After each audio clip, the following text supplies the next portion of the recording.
Experience a fusion of cold metallic aesthetics and burning human passion. Our 3D cinematic world brings you stories that are as sharp as steel and as deep as the ocean. Join the revolution of digital art, hit that subscribe button and enter our world.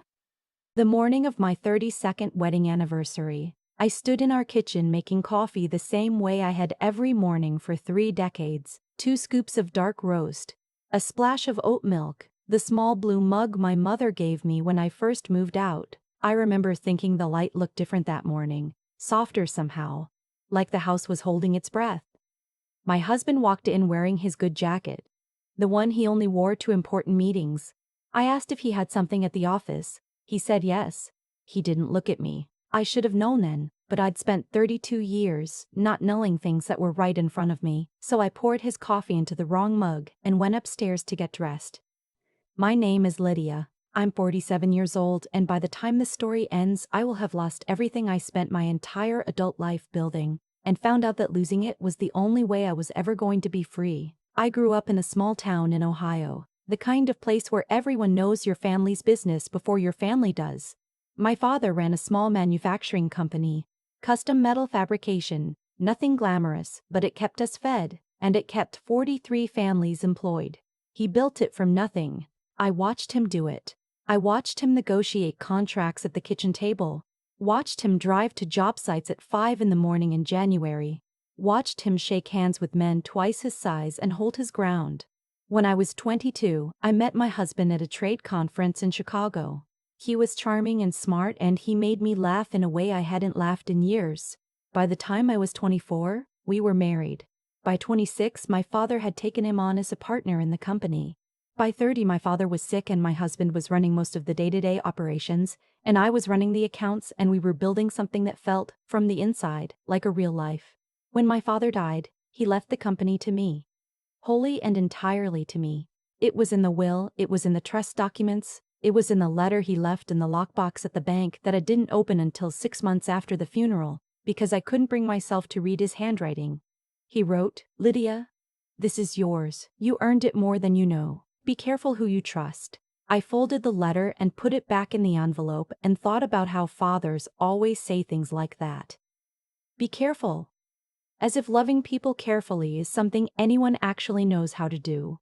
My son was born a year before my father died. My daughter came 2 years after. I loved them the way you love something you made from scratch, completely, defensively, sometimes to the point of losing yourself entirely in the process. My husband was a decent father when he was present, which was less and less as the years went on and the company grew. I told myself that was just what success looked like. I told myself a lot of things. What I didn't tell myself, what I refused to look at directly, the way you refuse to look directly at the sun, was that the company my father built had quietly, systematically, been restructured over the course of 15 years into something that barely resembled what he'd left me. My husband had moved assets, changed the corporate structure, brought in a silent partner I'd never met, a woman named Cassandra, who I later found out had been his girlfriend since before our daughter started high school. He had rerouted vendor payments through a holding company registered in Delaware that I was not a signatory on. He had done all of this slowly, patiently, in small enough increments that nothing ever triggered an audit. He had been planning this for a long time. I only know all of this now. That morning making coffee, I knew none of it. Our anniversary dinner reservation was at 7. I spent the afternoon doing what I always did, answering emails, reviewing the quarterly numbers, calling our main contractor about a supply delay. I remember I was still on the phone when my son came home. He was 22 now, living with us temporarily while he finished his graduate program. My daughter was visiting from the city, which I thought was a sweet surprise. I remember feeling a flicker of warmth when I saw her car in the driveway. They were both sitting in the living room when I came downstairs. My husband was standing near the window. There was another man I didn't recognize sitting on the edge of the couch, and I thought at first it was someone from the office, a colleague, maybe someone they'd invited to join us for dinner. The man stood up and introduced himself. He was a lawyer. He said he was there to facilitate the signing of some documents. He said it in the tone of voice people use when they've rehearsed what they're going to say and are trying very hard to make it sound routine. My husband didn't look at me. My son was looking at his phone. My daughter looked right at me, and her expression was not embarrassed or uncertain. It was the expression of someone waiting to watch something happen. The lawyer set a folder on the coffee table. Divorce papers, a property transfer agreement, corporate dissolution documents for a holding company I'd never heard of, a buyout clause for the main company, the one my father built, the one with his name still on the original incorporation filing, signed over to a new entity I wasn't part of, at a valuation I later found out was deliberately depressed by roughly $4 million. My husband had been busy. I stood there and I felt something happen inside my chest that I can only describe as a kind of stillness. Like every alarm that should have been going off just went silent at the same time. I've heard people describe shock that way. I thought I understood what they meant before that moment. I didn't. My daughter said, "We figured it was better to do this today. Clean break, clean break." On our 32nd anniversary. I looked at her. She was wearing the earrings I gave her for her 21st birthday. She didn't look away. She had her father's jaw and my father's eyes, and she was looking at me like I was a problem that was finally getting solved. I sat down. The lawyer explained the documents. My husband explained the documents. My son, at some point, put his phone down and said something about how this was the most sensible outcome for everyone. I asked one question. I asked if my husband was sure about this. He said yes. He said he'd been sure for a long time. I picked up the pen. I want to be honest about why I signed. I've thought about it 100 times since then, and the real answer isn't complicated even though it feels like it should be. I signed because I was in shock. I signed because the 3 people I had organized my entire adult life around were sitting in the room asking me to, and some part of me still believed that if I just did what they asked, something would right itself. Some part of me was still waiting for my husband to look at me the way he used to. Some part of me was still waiting for my daughter to be the girl she was when she was 9 years old and afraid of thunderstorms, and I was the only person who could make her feel safe. I signed. My husband took the folder. The lawyer packed up his briefcase. My son said he was going out for dinner. My daughter said she needed to be on the road by 9. I went upstairs and sat on the edge of the bed in the room I had shared with my husband for 28 years. And I listened to the sounds of everyone leaving, and when the house was quiet, I opened my closet and I looked at my clothes for a long time. Then I packed a bag. I took the things that were mine before any of this started: the blue mug, the lockbox key, my father's watch, which lived in my jewelry drawer and which my husband had apparently decided wasn't worth listing in the asset documents, a box of photographs from before, my laptop, the external hard drive that held 10 years of financial backups, which I took not because I had a plan, but because my father's voice in my head said, "Always keep your own records, Lydia, always," and some instructions go so deep, they function even when you're not thinking. I drove to a motel 40 minutes outside of town. I paid cash. I left my phone in the car for the first 2 hours because I couldn't look at it. When I finally did, there was a text from my daughter that said, "Hope you're okay." 2 words. Hope you're okay. After 32 years, and everything I had given, and everything I had quietly let go of, and every morning, I had stood in that kitchen making coffee, and every night I had lain awake, doing the math on how to make the quarterly numbers work, so nobody lost their jobs. 2 words. I turned the phone face down on the motel nightstand and stared at the ceiling until it got light outside. I want to tell you I had a plan. That I was calm and strategic from the moment I walked out of that house. That would make a better story, maybe. The truth is messier. For the first week, I was just surviving. I reached out to a woman I'd known since college. Pam, who had been my closest friend before life and geography and busyness made us mostly text and occasionally catch up. She lived 3 hours away, and when I called her, she picked up on the second ring and said, "Where are you? I'm coming to get you." And she did. I stayed with Pam for 10 days. I slept a lot. I cried in her bathroom so she wouldn't have to see it. I ate whatever she put in front of me. I let her talk at me about nothing important while I stared at the wall. On the 11th day, I got up early, made coffee, and opened my laptop. I started with the external hard drive. I have a good memory for numbers. Always have. My father used to say I was the one he trusted most to catch errors because I remembered what the numbers were supposed to look like. I started going through 10 years of financial records and I started making notes, and by the end of the first afternoon, I had 4 pages of discrepancies. Not huge individual ones, small, careful ones. The kind that only look like patterns when you line them all up: the Delaware holding company, the vendor payment rerouting, the vendor payment rerouting, the valuation suppression, the silent partner, Cassandra. I found her through the business registration filings, her name on the Delaware entity alongside my husband's. Signature dates that went back 6 years. A secondary LLC registered in her name that had received payment from 3 of our largest accounts. I called an attorney. Not the kind who handles divorces, I needed that too, but first I called a business litigation attorney. One I found through a contact at an industry association I'd been a member of for 12 years. I explained what I had. There was a long pause on the phone and then she said, "How fast can you get to my office?" I was there the next morning. What happened after that took 7 months. I want to be honest about that too. It wasn't quick, and it wasn't clean, and there were stretches of weeks where I had no idea how it was going to end. I got a hotel room, then a small furnished apartment. I kept working. I had consulting clients, independent relationships I'd built over the years that were mine and not tied to the company, and they kept me going financially while everything else was in motion. My attorney filed for divorce on the grounds of fraud. She filed a separate civil action for the business asset transfer. She referred me to a forensic accountant who spent 6 weeks going through the records and came back with a report that was, in her words, comprehensive and quite damning.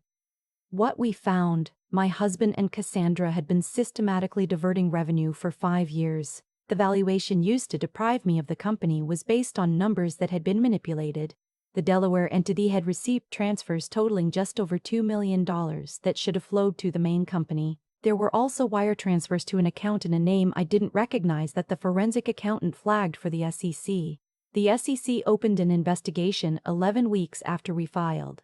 I didn't know about it immediately. My attorney told me in a phone call on a Tuesday afternoon, and I was sitting in my car outside a grocery store, and I just sat there for a minute in the silence. There was also Cassandra. What we found about Cassandra was worse. Her previous business partner, a man who'd been her co-founder on an earlier venture, had died of a heart attack at 51. No prior cardiac history. His family had always thought it was strange. His daughter had filed a complaint that went nowhere at the time. My attorney made a phone call. The daughter made new calls. 6 weeks later, there was a new investigation, this one involving the state police. I want to be clear, I didn't go looking for that. I went looking for the money trail, and the money trail led somewhere I didn't expect. That's the thing about people who do this kind of thing once. They've often done it before, and the earlier version is usually less careful. The arrests happened on a Thursday morning.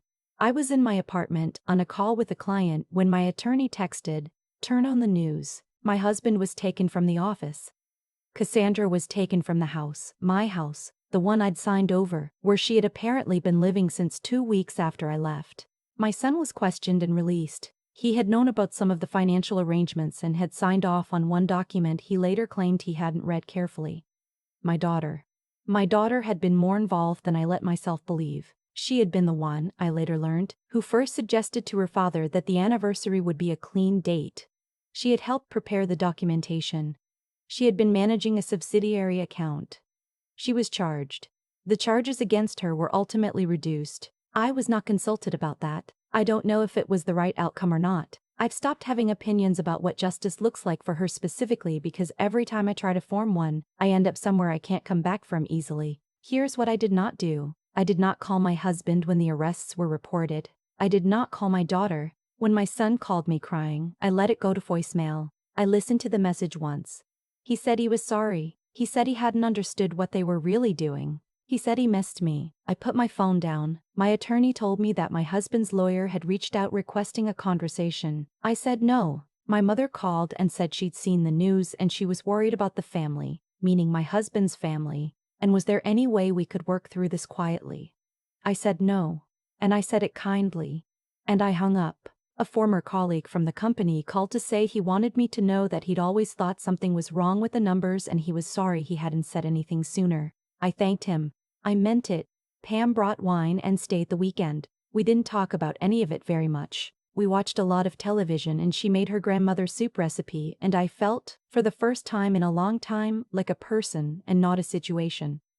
The civil case settled 8 months after the arrests. I got the company back. Or rather, I got what was left of it after the SEC and the forensic accountants finished their work, which was a restructured version with better controls and 2 genuinely loyal employees who had kept things running. I got financial compensation for the fraudulent transfer. I got back the equity that had been siphoned through the Delaware entity. I did not get back 32 years. I did not get back the version of my daughter I had spent her whole childhood believing I was raising. Those are the losses I don't talk about as often because they don't have a dollar figure attached, and they don't resolve the way legal proceedings resolve. They just sit there, taking up space, and you learn to build your life around them the way you learn to build a room around a structural wall. You stop expecting it to move, and you start figuring out where to put the furniture. 6 months after the settlement, I was having coffee with my forensic accountant. She had become a genuine friend through all of this, one of those people you meet in the strangest circumstances and recognize immediately as someone who is going to matter. And she asked me what I wanted to do next. I said I wanted to rebuild the company the way my father would have built it if he'd had the chance to do it again. Smaller, maybe. More deliberately. With people I'd chosen myself. She said she knew someone who wanted to invest in exactly that kind of operation. That conversation led to a meeting. That meeting led to a partnership. That partnership is, now, 18 months later, a functioning business with 11 employees and a contract pipeline that would have made my father put down his coffee and read the number twice to make sure he was seeing it right. I still use the blue mug. It's chipped now on the handle, a small notch I made when I was unpacking in my apartment and dropped it into the sink. I superglued it back together. It's not invisible, you can see the seam if you look at it straight on. But it holds. My son reached out again a few months ago. He wanted to have dinner. I said I wasn't ready for that yet, but I would be. That was honest. I don't know when yet will become now, but I believe it will, eventually. Some doors stay closed for a long time before you're ready to open them. That's not the same as locked. My daughter, I have not spoken to. I don't know if that's permanent. I don't know if I'm still protecting myself or if I've just stopped waiting for something that isn't coming. Some days it feels like grief. Some days it just feels like weather. Like something that is true about the landscape now, that I walk through without thinking too much. My husband's trial is pending. I will not be in the courtroom unless I'm required to be. Cassandra's trial for the earlier case, the heart attack, the one that wasn't, has a date set for next spring. I will follow it from a distance. That is enough. People ask me sometimes what the moment was. The moment I knew everything had changed. And they're usually expecting me to say the anniversary dinner, the lawyer, the folder on the coffee table. But the actual moment was smaller than that. It was standing in that motel room on the first night, holding my father's watch in one hand and my phone in the other, and realizing that I was the only person in my life who was going to decide what happened next. Not my husband, not my children, not the lawyer or the forensic accountant or the civil court. Me. My father left me a company and a letter that said, "Be careful who you trust." It took me 32 years and losing everything to understand that the most important person in that sentence was me. That trusting myself, my own memory of the numbers, my own instinct about what was wrong, my own understanding of what my father actually built and what it was worth, was the thing that nobody had ever been able to take. They took the house. They took the company. They took the version of my family I'd believed in for most of my life. They could not take what I knew, and in the end, that was the only thing that mattered. I've been asked what I would tell someone going through something like this, and I always pause before I answer, because the honest answer isn't a tidy list of lessons. It's more like something you figure out slowly, the way your eyes adjust to a dark room, not all at once but gradually, until you can see the shapes of things clearly. What happened to me wasn't random. That's the part I had to sit with for a long time before I could say it out loud. My husband didn't wake up one morning and decide to take everything. He built toward it over years, decision by decision, small transfer by small transfer, choosing deception every single day and getting comfortable with it. And Cassandra, whatever she did before she came into my life, she didn't start there either. People who are capable of what she was ultimately charged with don't arrive at that overnight. Every choice compounds.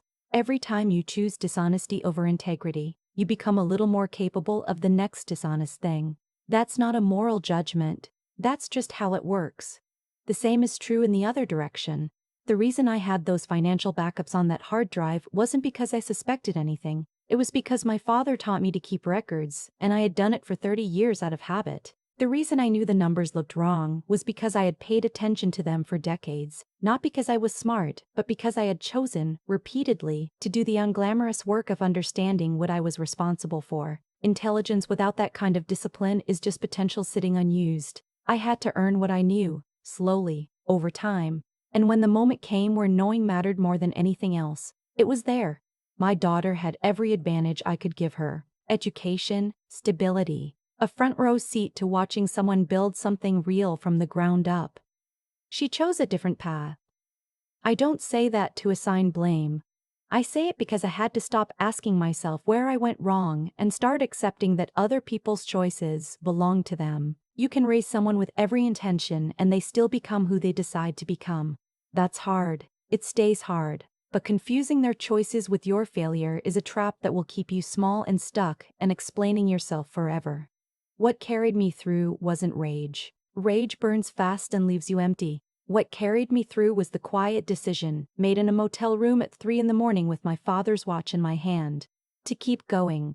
Not to win, not to get even, just to keep going, one thing at a time, one morning at a time, until the life I was living was actually mine again. Pam answered on the second ring. My attorney said, "How fast can you get here?" The forensic accountant became a friend. The right people showed up because I was willing to reach out and because I kept doing the next honest thing even when I didn't know how the story ended. I think that's what resilience actually is. When you strip away everything people say about it, it's not strength in the dramatic sense. It's just not stopping. It's making coffee and opening the laptop and writing down the numbers and making one more call. It's ordinary behavior sustained through extraordinary pain. Anyone can do one hard thing once. The people who come through are the ones who do the next ordinary thing after the hard one. The company my father built is running again. It's smaller and it's mine.